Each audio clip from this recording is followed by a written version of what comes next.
Today we're taking a look at and doing a tasting and review of Tapatio's 110 Blanco, right here on the Tequila Hombre, coming up next.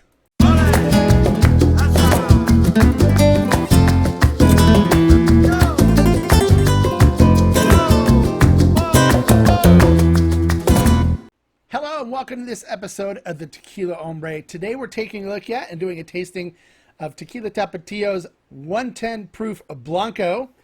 Super excited to do this. I'm going to tell you a little bit about the brand. The brand has been around since 1940. So it's been, 80 plus years that this brand has been in existence. It was one of the first brands to be 100% Blue Weber agave. Now, it was made at NOM 1139. It still is, which is Tequila Tapatio, which is part of La Alteña. So La Alteña was actually built in 1937, on July 7th, 1937, by Don Felipe Camarena. So this brand was originally made by Don Felipe Camarena and is currently today owned by the Camarena family and made by master distiller Carlos Camarena at La Alteña. Now, if you're wondering, well, La Alteña, I thought that was 1474.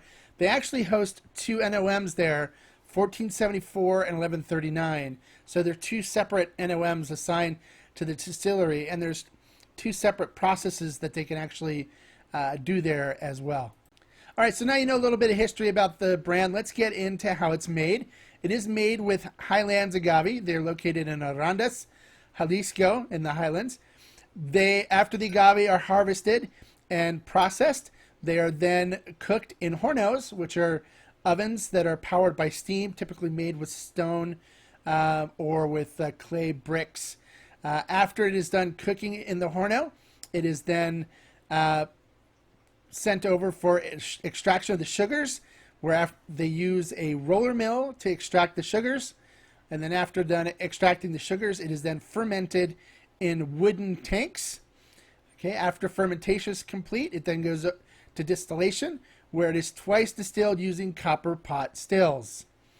Now, with this particular Blanco, as it comes out of the still at 110 proof, it is bottled and then set off to market. Now, 110 proof, 55% alcohol is the highest that the Mexican standard will allow for any tequila to be proofed. So this is going to be a whopping strong Blanco. All right, so now that we kind of know how this is made, let's dive down and take a look at the bottle. All right, diving down, taking a look at the bottle. The Camarenas have never been big into fancy bottles. They've always been more into providing or producing a great tequila than a fancy bottle. So this bottle's got a plastic screw tap. On the top it says Tapatio. And then it has their dancing man and woman there. It says Tequila Tapatio. And then as you scroll down, it says Fabrica La Alteña, made at La Alteña. It's 110 proof. And then as you get down further, it's a pretty plain label, but it's still very retro, I'd say. 55% alcohol. This is a 1 liter bottle. It says Tequila Blanco, 100% de agave, has the dancing couple. Also the proof of origin of Mexico, and that it is Award of Excellence in 1993. And then it says Tapatio, 110, made in Mexico, 1937, which is when La Alteña Distillery was built. Produced and bottled by Tequila Tapatio, with address imported by Domaine Charbet Distillers in Ukiah, California, and then the government warning label. And then inside on the bottle itself, they have an embossed Tequila Tapatio with the dancing couple, and that is pretty much it. All right, so let's head back up now and do a tasting and see what the tequila inside is like. And welcome back. Now it's time to get into the tasting. Of course, I will be using the high-proof Jarrito Stazel nosing glass, shorter with a wider mouth to it.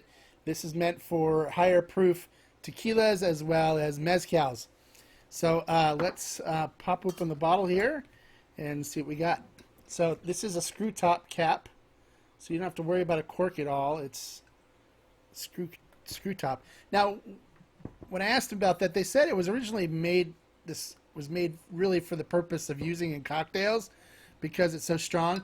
You can be sipped though. I mean, it's not going to kill you. It's not like, you know, drinking 151 or something. It's very manageable as long as you just don't overdo it. You don't want to try to do the whole bottle or drink continuous shots of it, but it can be sipped and enjoyed neat, which I typically like to do when I do have it.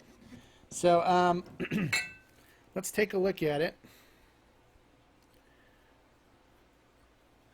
Now, as you can see, there is legs coming down the bottle, or coming down the glass, so it coats the glass really well. It's going to have a nice oily mouthfeel to it. It is crystal clear, as you can see, which is always great to see. Now let's see what we catch on the nose on this. Ooh. Oh. All right. First of all, you get alcohol on the nose. You definitely get the alcohol coming through. You get wonderful cooked agave.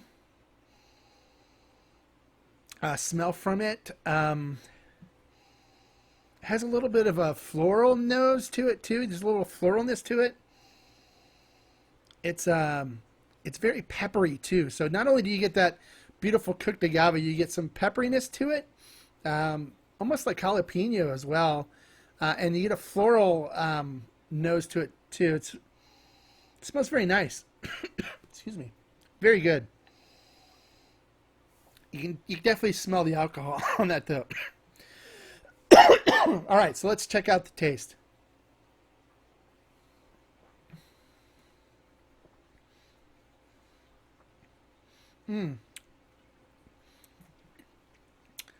It has a nice creamy mouthfeel.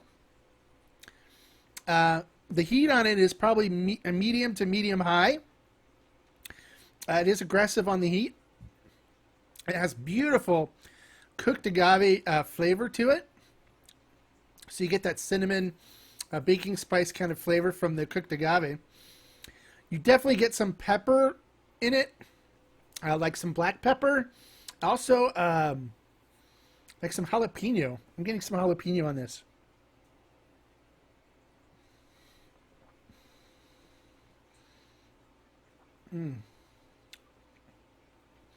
It's got a beautiful flavor to it. Definitely cooked agave is the hero here. I get some black pepper. I get some little floralness to it, and even some like jalapeno. You get that kind of a jalapeno flavor to it as well. This is very nice. It's a very good high proof Blanco. If you're into high proof Blancos and don't mind a little heat, because the heat here really kind of accents the flavor profile. It's not off-putting, but it does have a kind of a medium-high heat to it. If you don't mind that, this is a great high-proof Blanco.